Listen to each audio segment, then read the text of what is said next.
everyone. It is the first day of the month of February.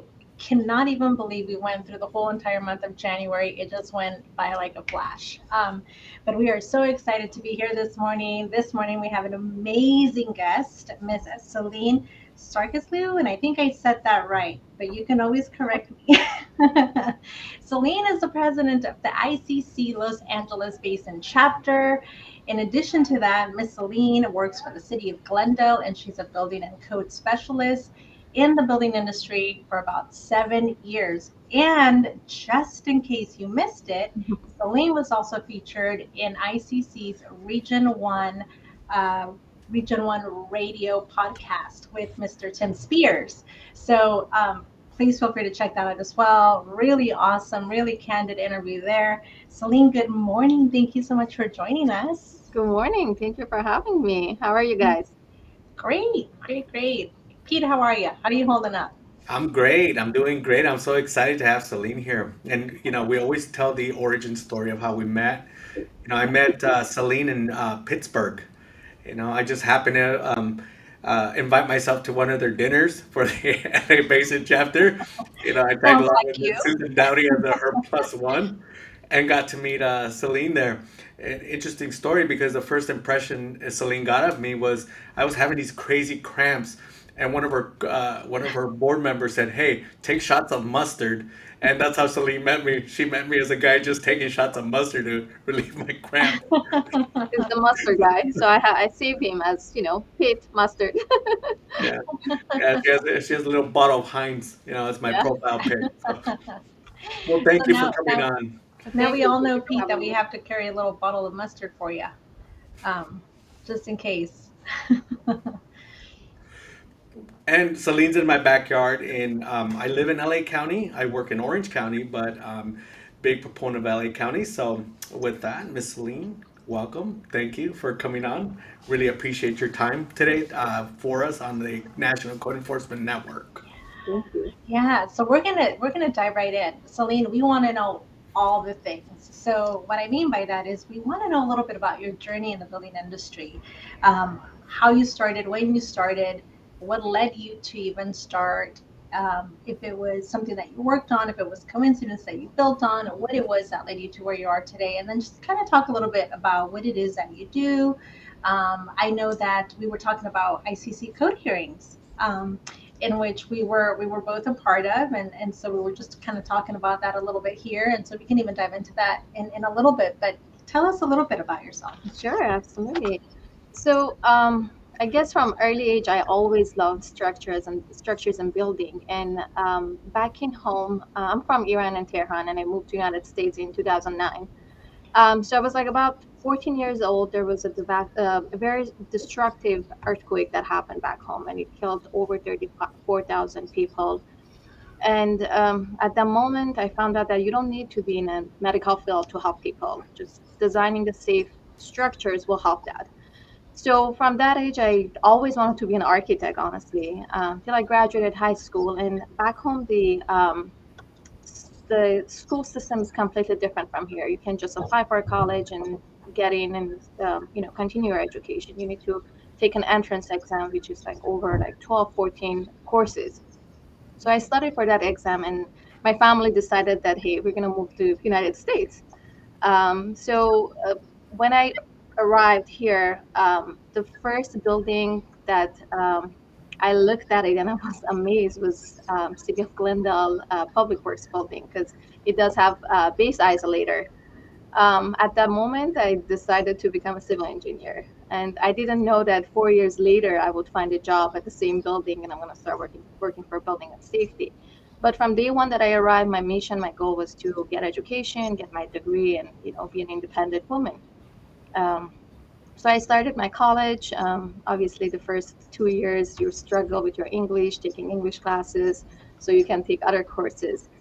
And then after my community college, I transferred. I obtained my bachelor's degree in civil engineering. And while I was at school, I got introduced to building and safety. And I was looking for a job and an internship, and I didn't know that building and safety exists. So when they told me that, hey, why don't you try, City of Glendale building and safety, I I was like, all right, but I need to do some research. All I knew that it must be about safety of the structures. So I submitted my resume and I started as a volunteer for Glendale. And then after a couple months, they hired me as an hourly. And then after my graduation, I started as a full-time plant checker, and I continued my journey. While I was at the job, I got introduced to fire protection engineering, and I obtained my master's recently. So, Celine, one of the things that we always ask folks, where did you see this volunteer opportunity for the city? And, what made you decide, hey, I want to volunteer? I know you already had it in your heart that you're going to work in this industry. And, when you visualize that, it normally happens if you have your heart into it. But where was that first opportunity? Where the application? Where did you find that opportunity? So it was an accident. I told my cousin, which used to work at Glendale, and she was a student worker, and she was working that summer. And she said, "We have a lot of architects and engineers working for this department." And I was like, "What are they doing exactly? Are they designing something? Because when you go to engineering school, all you think is to design something." And she said, "No, actually, they do plan check." So that's how I got introduced, and I started. And then I got introduced to inspections office first, that I was doing mostly paperwork, and then slowly to permit services, and then from permit services to plan check. That's That's awesome. very cool. What were some of the things that appealed to you the most when you started working for Glendale? So you said you worked for permit services, so I assume that maybe like interfacing with customers and issuing permits and then Right. leading to plan review. What were some of the things that appealed to you the most? So when I start, the good thing that from day one, I've always had the greatest mentors. They teach me everything. So I've never struggled with, learning, because resources was there. They were always there to help me. So in the beginning, they teach me in general what kind of permits do we have, what is contractor state license board, and I started doing like permits that we were receiving by mail or fax at that time. And then slowly they asked me to go to the counter and help a customer, which built my customer service skills. um, it wasn't smooth process for me. However, it was challenging as I switched it to plan check, because when you start as a plan check and you don't have the experience, it can be overwhelming, and especially dealing with customers that they have so many years of experience. Yeah. It's kind of hard to tell them that, hey, this is not right, this is not based on the code, or sometimes they challenge you and you don't have the answer. So that was the challenging part for me. But as I continued and I started learning, I guess that part got easier. One of the things I always see when I mentor people is that their willingness to ask for help. And, you're one of those people that you're always asking questions. And so, people are always giving you answers because, in our field, sometimes people are afraid to ask questions because they don't want to seem like they don't know what they're doing, or they don't want to, look, like they're incapable of learning. So when you ask these questions and people give you those answers, you constantly feed your need to learn, and that's beautiful, And I think, you just the short time that I met you, you asked me questions and I give you answers, and I'm asking you questions, you're giving me answers, and we're learning from each other. So it's always important for any viewer out there that, ask questions. It's always good because you learn.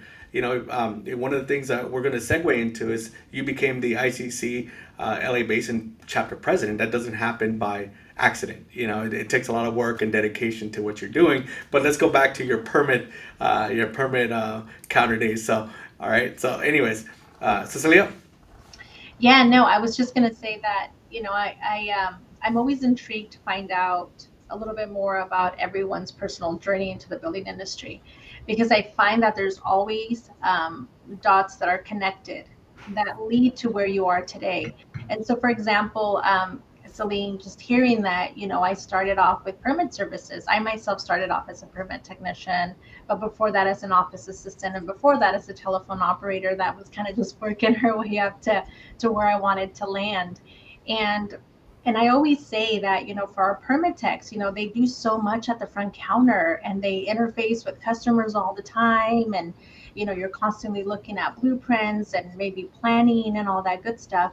So seeing that progression and really showing that as a permit services person or a permit tech, that there really is a path for growth, right? So for you, it catapulted you into getting into plan review.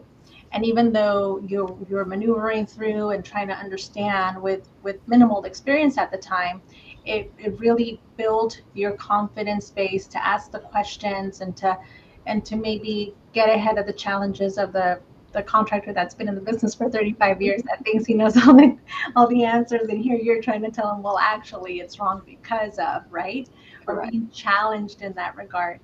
But I think it's inspirational, Celine, to hear your story as to what your vision was as a little girl, and really making that connection of, hey, I don't necessarily have to be a doctor to help somebody. I can actually go into the building industry and be just as helpful in our community at a larger scale, right? With construction and being out there in the industry. And so that, I think, is really awesome also to highlight. Once you got into plan review, what were some of the things that worked for you? Um, my transition was very again smooth because while I was I was a permit associate or permit tech, and I was working at the counter. My supervisor started teaching me some basic stuff such as framing, foundation, and I truly mean this, when he told me, "Do you know what is the difference between roof rafters and ceiling joists?" I was like, "No, I don't." So he was taking me to actually to Home Depot, and he was showing me the material so I can vision and understand what is happening. So slowly, they taught me how the structure works, especially mostly residential, one-story buildings. And while they were explaining the structure, they also show me the code book that you can check based on these codes. They made me read those code books, which was brutal at that time. It was again, it was overwhelming. It was a lot of information, and I never thought that I can understand. But again, when you're passionate about something, when you're passionate about your career, you'll do anything to achieve to that goal. While I was still hourly worker and I was a permit tech, I got one of my ICC certification. It was the residential building inspector. And after that, I obtained my plan examiner certification. But through all these steps, I've always had my mentor. I always had somebody next to me that they always teach me. And till now, I go to my coworkers, I ask them questions, and because we're a smaller jurisdiction, each person is assigned to a specific project. Um, Myself, I work mostly on residential, but here and there, when there is a tenant improvement, there are a lot of accessibility questions that I don't know the answer. And we have a CAS certified. I always call him. I always, send an email, and he helps me there. Or we have, superstructure group that they work on high-rise buildings. So I go to them and they help me, and I believe that will help to build a great team because we are close to each other. We always ask questions, because our group, my group that I'm working with, two other individuals, and we usually cover the counter. They always come to us to ask, questions regarding applications, fees, or like simple stuff. But that help us to build a great team, and because of that, we have such a great environment to work, and we are so close. We are really good friends. Yeah, I want to highlight something that you said. When you are motivated and when you have that as a goal, right? I guess you could say it, where there's a will, there's a Miss Celine, right? You're gonna get it done, right? You have that passion for it. But I think what is also important in what you said was, I do residential, but when I have to do a TI, yeah, I have to ask questions because of the ADA component. And I think that right there is so fundamental to get out to our building industry of professionals, because sometimes there's that fear factor, right? If I ask a question, someone's going to doubt my abilities. If I ask a question, they might look at me different. If I ask a question, then it's going to sound like I don't know what I'm talking about. And I think it's really getting past that fear factor, really getting past the fear of being judged because you don't know the answer, and really kind of putting yourself out there. Hey, can you break down ADA for me? Because I have this TI that I need to get to. So I think that is really fundamental what you said, Selena, is the importance of building that team so that you can all grow mutually, which helped you, right? As far as it is helping you as far as growing into the plan review realm of things. So that is awesome. Um, Miss Celine, where do you see yourself going or moving? What's your trajectory look like as far as your journey in the building industry?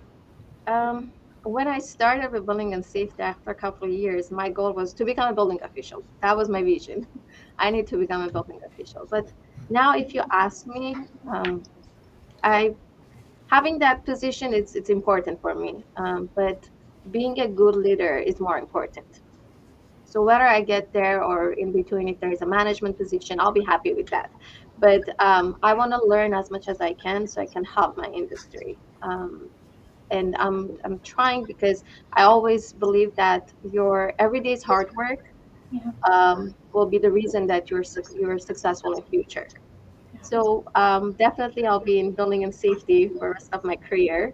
Um, but we'll see. Yeah. No, I think those are great goals to have, and you just never know where you're going to land, right? I mean, if you have those goals, you continue to work towards them. And I really like what you said. Leadership is really important. And I think leadership is a fundamental component of any position that you land in within this industry. So that's really great. So Celine, you and I had the opportunity, and she reminded me of this. Celine had an opportunity to serve in the code hearings. What was your experience? And then I'll share mine, but I want to hear your experience because I think It it's was exciting. fascinating. It was amazing. Yeah. It was such an unique experience, especially that when you go there for the first time, you're just amazed to see so many people from both public and private sector. And to me, everyone is coming there for one mission, to make sure that we can build a safer environment in future. And the proposal to our code changes are getting better and better, regardless of disagreements. So the first 2 days when I met my shadow program, and most of them, all of them, they have either less than 10 years of experience or they are younger than 35 years old. So I believe we built such a connection that for the rest of our career we can rely on each other and we can call or text and ask questions because it's nationwide. I know somebody from Florida, I know somebody from Texas, Arizona. It's great to have that connection and share the ideas and see what is happening on the other side of the country. And I'm Yeah. not talking about the boards, directors, because out of their crazy schedule, they found time to help us to learn about what is actually happening. And then after that, it was the code hearing and the annual business meeting, and it was fascinating. That's all I can say. Yeah, So, absolutely. so Go ahead. Celine, for those that don't know, what is the ICC Board Shadow Program? So, if I don't make a mistake, the shadow program started about like 4 or 5 years ago. Basically, each director can pick a person that has less than 10 years of experience in building industry, or they are younger than 35 years old. And they sign up for 7 days and they shadow their director, and they see each step, what they're doing, all the meetings, the decisions that they're making, and then after that is the code hearing. Yeah, and having that experience, you get to learn a lot what the actual board of directors does because it's a great responsibility and they serve a lot. If I'm not mistaken, they have over 70,000 members that they're accountable for. So, I mean, it's a big responsibility, and you having the opportunity, you shadowed Stuart Tom, I believe, right? Correct, yes. So Sturtam was the building official of City of Glendale, and after that, he was the fire marshal for City of Glendale. So, and I didn't know about this till he called me and he asked me that if I'm interested to go to shadow program. So he told me because when I started working as a volunteer, he already moved to fire department. I didn't meet him in person, until I started going to ICCLA Basin chapter.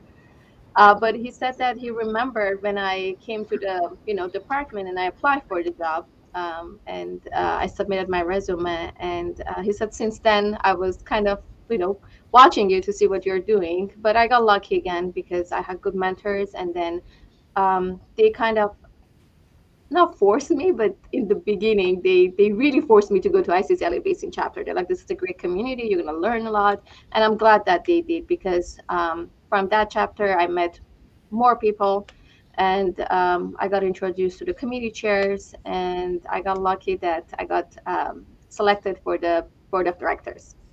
And all these opportunities, we don't say, sometimes we say you get voluntoed, and sometimes we say, hey, your management is challenging you to do things outside your comfort zone, Yeah. and that's a great thing. Now when it comes to the shadow program, were you a little bit scared going into the shadow program, like, hey, I'm going to be around all these board of directors? Or how was your experience? How did you with the other shadows? So what was your main experience? What was a big takeaway of the personalities and the camaraderie that you experienced? I wasn't scared. I would say I was more nervous.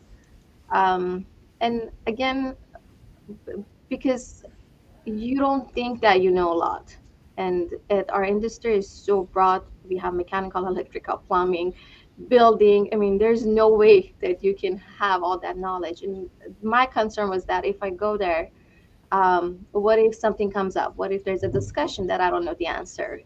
That was the part that kind of made me nervous.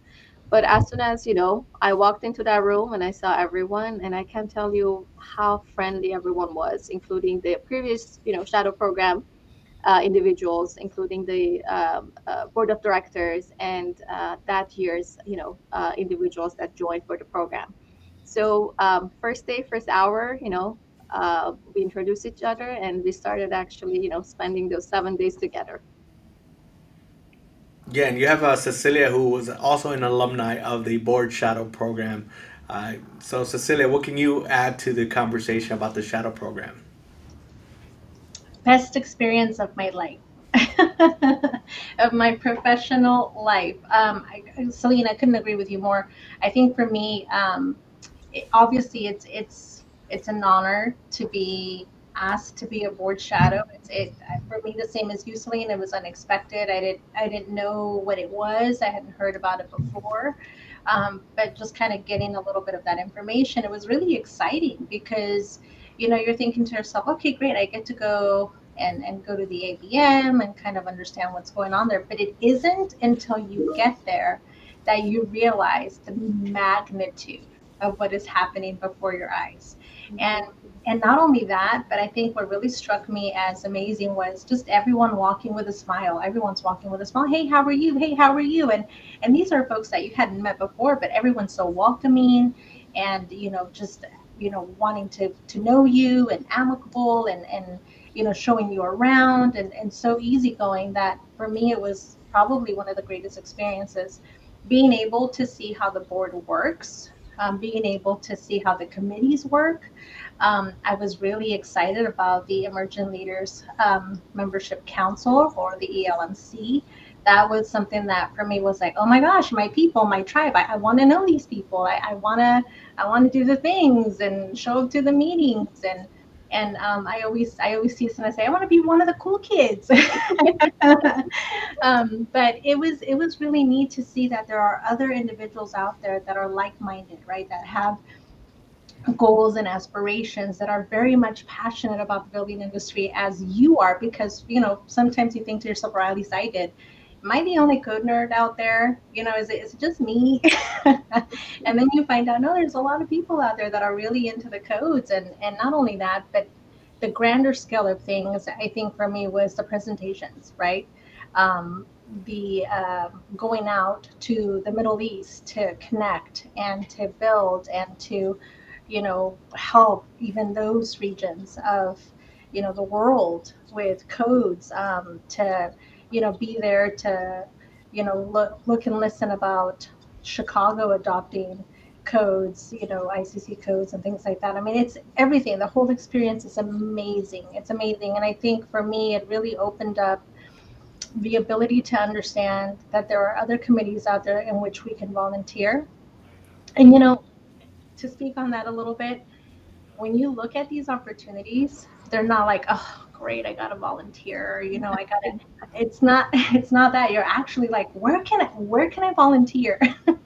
Sign me up, or like throw me in, coach. Right? Let me get to know all these things. It's so exciting, and for me, I think that's what it was. It was really exciting. I was really thankful for the opportunity. My board shadow, was not board shadow, but my board of director that I shadowed was Chris Bridges, and awesome board of director. Still keep in touch. He's still very much one of my mentors that I go to and I bounce ideas off of. It's like, hey Chris, what do you think about this, or what do you think about that?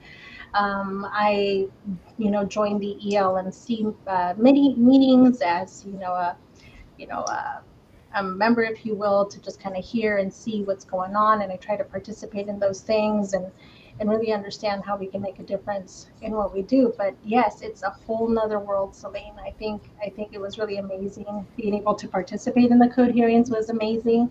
Like you, I think I was a little nervous, but once I got into my zone of code, I was like, I think I got it. I think I know I think I know the answer. So it was a great experience, and I recommend it for anybody out there that has an opportunity to just take Absolutely. it all in, really take it all in. And one of the things, Pittsburgh was very, it was a big deal. It's one of those, you're coming back from the pandemic, so we got to go out there and experience and meet new people, and everybody was so excited, to meet everybody. So one of the things that was more exciting was watching the ICC LA Basin chapter receive the Chapter Merit Award. And what is a Chapter Merit Award there, Miss Celine? Yes, so we received an email that our chapter is receiving an award during the code hearing. Obviously, unfortunately, I was the only one that was participating actually to that meeting. The other four board of directors couldn't, but this award was dedicated to a chapter that increased the membership during the pandemic, and they continue to provide trainings and meetings. And it was such an honor to be there and receive this award. I was so excited to bring back that to home and show it to everyone and post it on social media. During this pandemic, we continue our monthly meetings. We continue to provide webinars. Um, Even though we didn't know which direction we were going, we were thinking that COVID will be done in 2 weeks, 3 weeks, or a month. We continued. We create a platform on Facebook, and again, at that moment, you just do whatever that you think is right. Um, we create a platform on Facebook, even though not a lot of our members had that platform. So we started, um, uh, talking about what is happening in our jurisdictions, how we are handling, and then after that, we create a Zoom meeting, Zoom account, and we continued our meetings. And we found out that actually we get more members, more participants during those meetings than our in-person meetings. And something funny that we weren't expecting to have more than 100 people. And we had this one training, I believe, and our account was for only 100 people. Otherwise, we had to upgrade it for more, and we weren't expecting that. So we were in the middle of the training, and then we were getting emails that, hey, I cannot, sign in because it was free webinar, and we had to log into Zoom and upgrade our account so we can have more people. So we increased our membership, and at one point we had over like 150 participants, which is great. And that was not from only LA County, because before, when we had our in-person meetings, mostly it was from LA County. Now we're seeing a lot of people from different even states, which is amazing. And that is one thing that we're hoping that we can continue doing it even when we go back to the normal. And that is outstanding. It's amazing. And me, I'm an Orange County chapter kind of guy, but I've seen some of your trainings, and I'm very interested. The code enforcement chapter of Orange County, giving some training in LA County, and doing vice versa, and the camaraderie that you share with Orange County, it's awesome.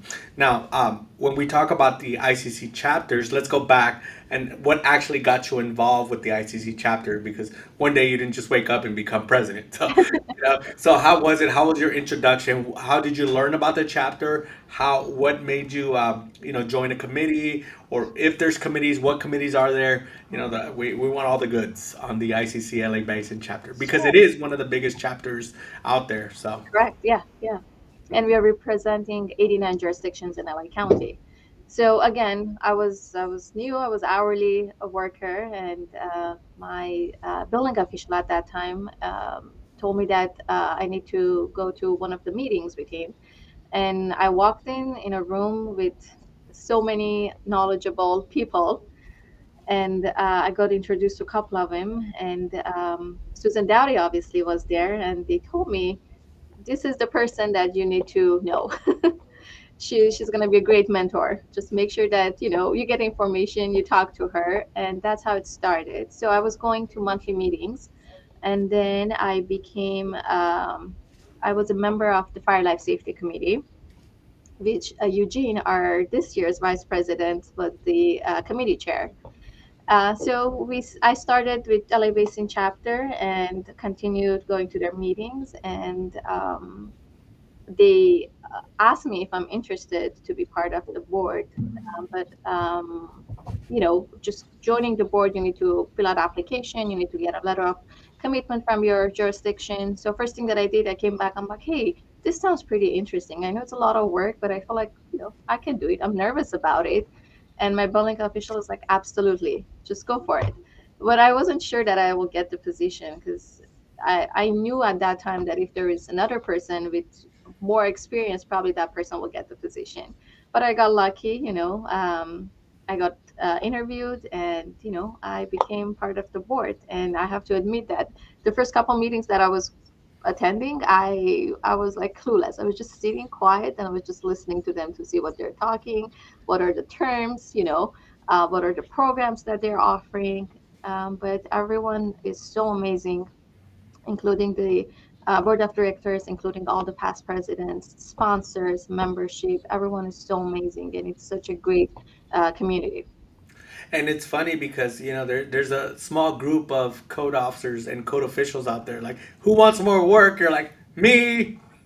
Yeah, it's just funny when you actually join these committees. People don't realize how much work there is. For example, with the ICC LA Basin chapter, how many different committees? What kind of committees do you guys have? So we do have 6 different committees. It is our code administration. It is our fire life safety, inspection, sustainability, accessibility, and fire life safety. And each of these committees meet every month. They work on different guidelines, handouts. They're providing training, and obviously our administration committee. They're helping with the code changes and proposals. So they are a very important component of this chapter. And for those that don't know, when these committees meet and they offer input because they're offering it to the bigger membership of ICC. So if they have a code proposal, which eventually will make it to a code hearing, Right. it can make a whole difference of change in our actual model codes, which is, if you feel that code should be amended or looked at or reviewed, this is your opportunity to be part of something, to be able to change those model codes, because it affects everybody. We don't want these antiquated codes hanging out. Some of us in our jurisdictions, we have municipal codes that haven't been updated since the 60s. So, a lot of times, the code cycles go every 4 years, and we want to make sure that they get updated as frequently as possible. So. Now, Celine, when it comes to the membership, what's the membership comprised of mostly? Is it mostly building officials, fire officials, code enforcement officers, permit techs, or do you have just a gambit of everybody in We're your? a combination of everything, and one of the things that we are trying to do is to provide trainings or webinars during our monthly meeting, so we can have combination of everything. For example, every year for past three years, We have a joint meeting with our fire prevention officers where, code of building officials and fire officials meet. There's a training, and it's a great way of, connecting with them. Or we have meetings with our sister chapters. So big percentage of our members are from building industry. However, we have, other construction industry people that they join. And one of the goals, and I'm hoping that it can happen this year, is to collaborate more with other organizations and chapters.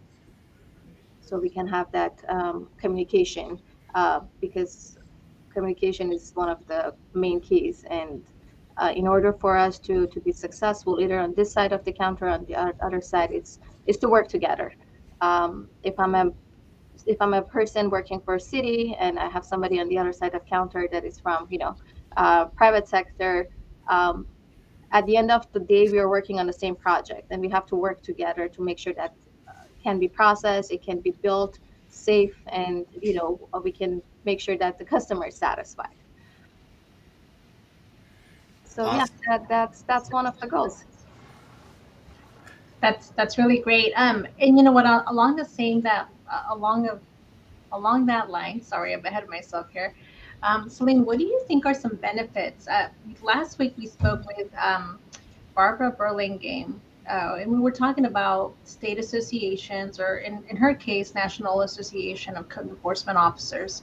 But for ICC chapters, what do you think are the benefits of joining a chapter, building a chapter, if you will, and investing time in that?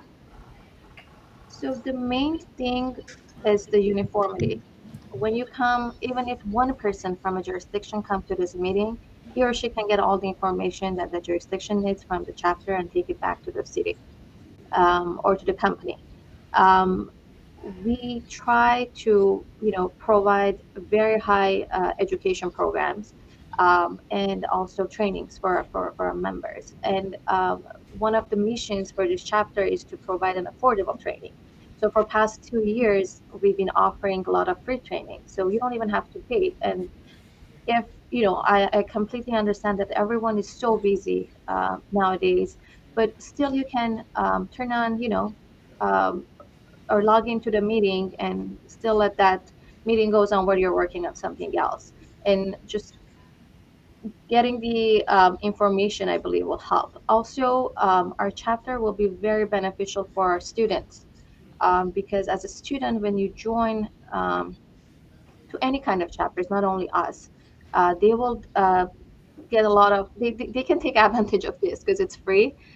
We do offer the free trainings. They will meet so many people, and you never know, they might be able to find their future career in these organizations, and find the best mentors, because our industry is in need of younger kids. And joining these groups, joining these organizations and chapters will allow them to get all the knowledge and get the mentorship and help them to build their career. Yeah, that's 100% correct. There's so much talent right now out there, so much talent that the new, right, up and coming professionals and the ones that are currently there that are looking at longevity as far as their career goes in the building industry, can really benefit from that. You're right. There's so much talent that's going to be leaving and retiring, and so right now it's almost that push to, like, let's go ahead and extract all that we can, let's ask all the questions, let's get all that information and experience that. The beauty of having the chapter, Celine, thank you for saying that, is being able to connect and network, being able to ask those questions, to have somebody that you can fall back on and say, hey, can you help me, through this, or can you help me understand this, or spend some time together, or do things like you said. And I want to get back to your building official, Celine, but going to a Home Depot, or uh, you know um, Friedman's over here in Northern California, where you go and figure out what construction elements are, and what plays into what. But the other thing that you mentioned is multitasking, right? We're all busy individuals. Yes, our departments um, rely on us to get a lot of things done all the time, and we have to be on point. But you're right, Celine. When we have Now, in the age of COVID, we turn on a Zoom meeting, it's there, it's playing, or a Teams meeting, and you can multitask, right? Because maybe something of what's being shared in that chapter meeting will resonate with you, or you might have a question about something and someone might talk on it, and you're like, oh my gosh, I'm so glad I had it on, because now I can go ahead and pay attention and get that information from the person who's saying that or explaining that, and then follow up with them. For example, today I have my chapter meeting at 12 o'clock, and I know it's lunchtime, but it's one of those things where we make those sacrifices, right? And they're good, positive sacrifices. We'll get lunch, we'll multitask, we'll listen to the meeting, and we'll do the thing.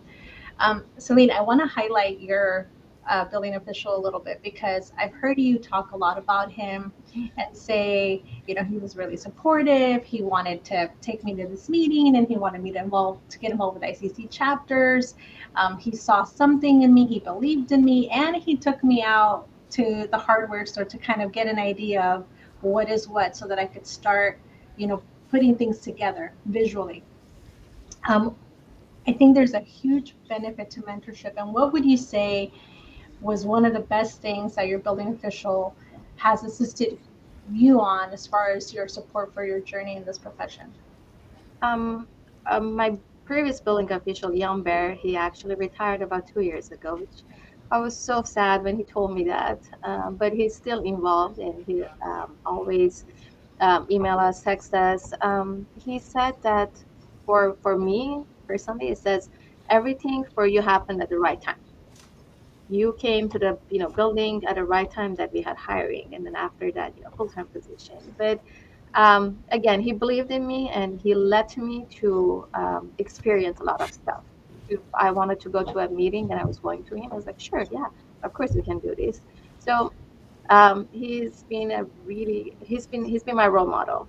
He helped me a lot, and I can never forget. And I promise to myself that I will do the same thing to the next generation. Same thing with my current building official, Miroslav. He was the one that showed me how to actually read plans.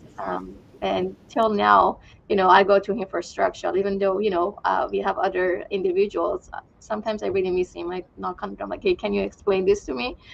Yeah, I've been fortunate with those two. And of course, I can't forget what the board of directors, ICC Basin chapter, Ara Sarkisian, Shahina Kalian, and Kara Barnett did for me, because those three individuals really helped me to grow in the chapter, and they teach everything. And I'm forever grateful for that. Yeah, absolutely. And you said something earlier when we were talking about where you saw yourself in the future, going through, permit services to plan review to perhaps aspiring to be a building official or something else. And you said, you know what, you guys, for me, leadership is the most important thing. And I think that the reflection that you have, the examples that you have in the leadership that you experienced has played a fundamental role in how you view and how you perceive the importance of leadership.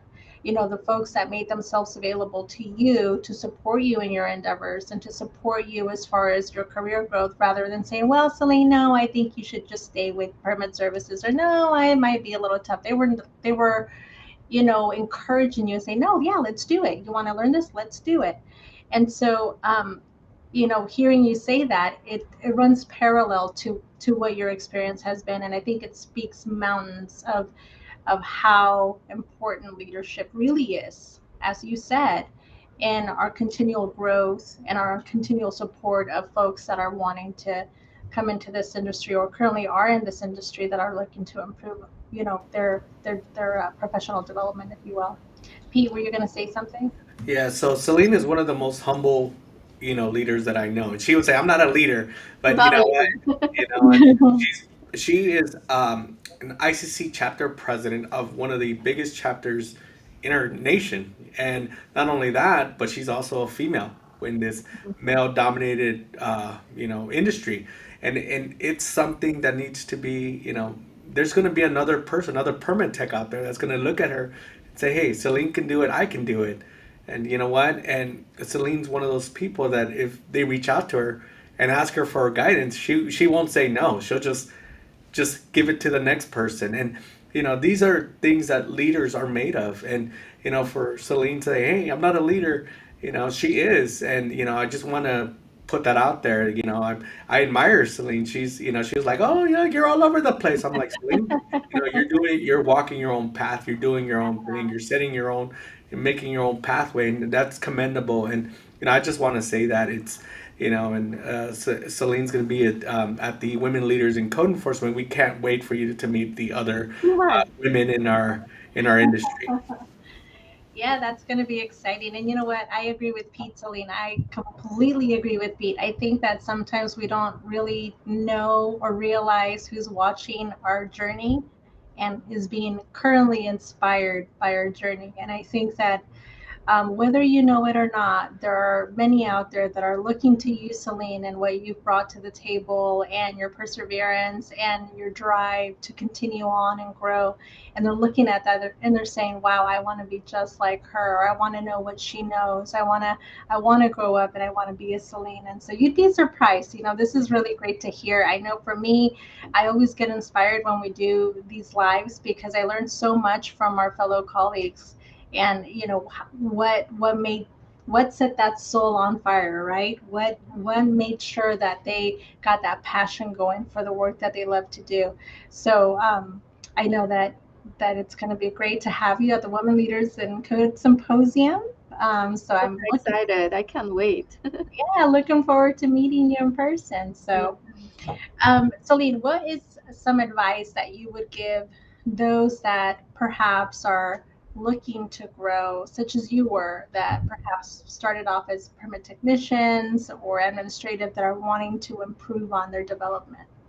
So first of all, it comes from us. I believe it is our obligation to promote our profession, because not a lot of people know about it. And one of the things that our chapter is trying to do is reach out to high schools and colleges to promote our profession.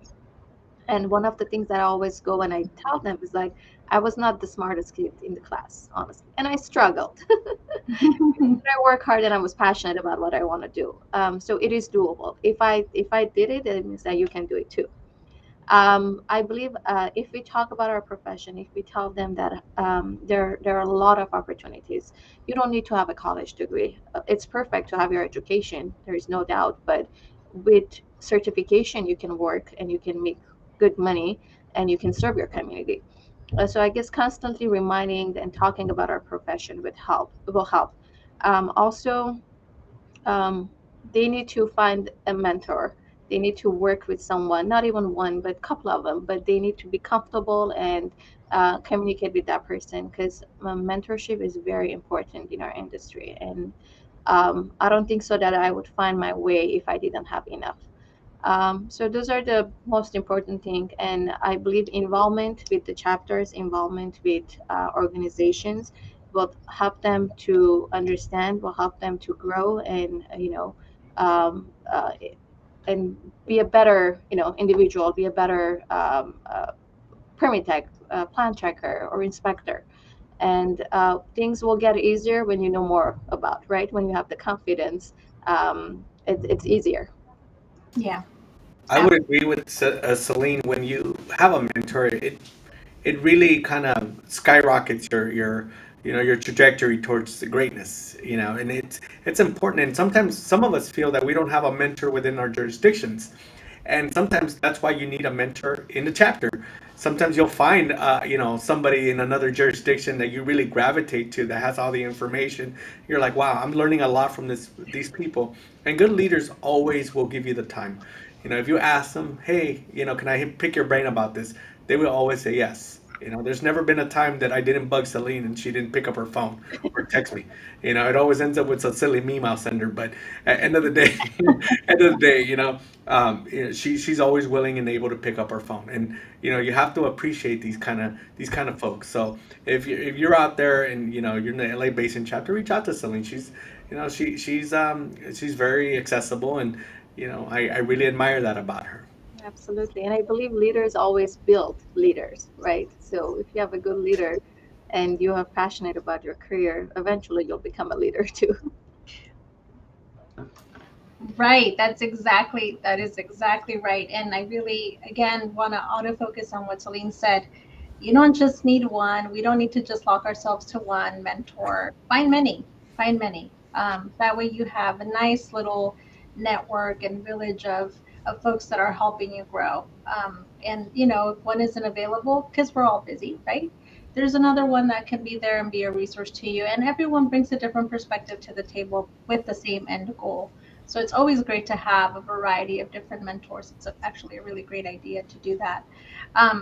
For those of you that are interested in also viewing Miss Celine's interview with ICC Region 1 Radio, you can actually find them on YouTube under ICC Region 1 Radio. Or you can follow Celine and or Mr. Tim Spears on LinkedIn, who does an amazing job of sharing those podcasts on his page as well. Or if you are on the lookout and are on the list for Region 1 emails, they are often shared on the Region 1 emails. You definitely don't want to miss out. Lots of really good content and to get to know a little bit more about Miss Celine. So, yeah. It's been such a great chat this morning. Pete, do you have any additional points that maybe I missed that you want to chat about? No, the only other thing is that, I really appreciate Susan Dowdy for connecting me with Celine. And, Susan Dowdy is our ICC governmental relations persons here on the West Coast. I always give her props. She is one of a kind. Love her to death. And, she's a super connector. So if you're in this area, please connect with her. She is a wealth of knowledge. Hooked me up with Celine, and now I have a lifelong friend here, and love it. And I really appreciate your time that you gave us today, Celine. It's really appreciated. And you know what? I love bringing people on that can share their experience, their strengths, and what they're doing and how they can get involved more with their personal growth. And thank you. We appreciate that. Thank you both for having me. It's such an honor. And shout out to both of you for doing what you're doing. You guys are amazing. Likewise. It's been a pleasure. With that, we're so happy to bring this interview to everyone this morning and learn a little bit more about Miss Celine. And we thank you for hanging out with us today. And stay tuned. We have many more to come every Tuesday morning from 9 to 10 PST. And Fridays, same thing, 9 to 10 PST with Miss Rachel Patterson on Code Concepts. Thank you, friends, and we will chat with y'all soon. Take care. Bye. Thank you. Bye.